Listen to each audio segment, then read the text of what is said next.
తొందరగా దీర్ఘంగా మాత్రం మనం ఓంకారం చేద్దాం. ఈ చేతులు గాలికి వదిలేయకుండా ఎప్పుడు ఎప్పుడు ఏ సభ జరిగినా ఒక ముద్ర చెప్తాను చూడండి. ఈ చూపుడు వేలు ఈ బొటన వేలులో పెట్టండి. ఇంకా 3 వేలు మిగులుతాయి. ఈ బొటన వేలుని దీని మీద కూర్చోబెట్టండి. ఇది సంజీవ ముద్ర. గమనిస్తున్నారా? మళ్ళీ చూపిస్తున్నా. ఇగో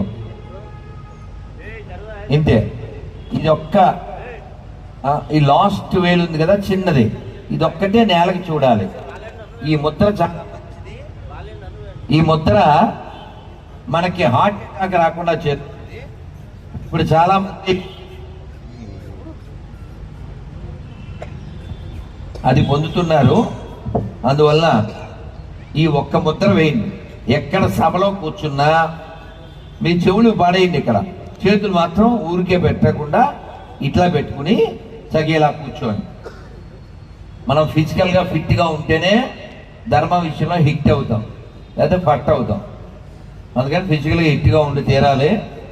ఇలా పెట్టి కూర్చోండి, నడుము నిలబెట్టండి. దీర్ఘంగా ఎంత లోపలికి తీస్తారో మీరు ఓంకారాన్ని బయటికి తీయాలి. రైట్?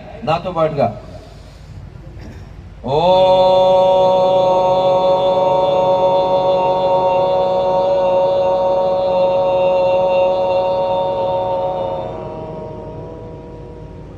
ఓ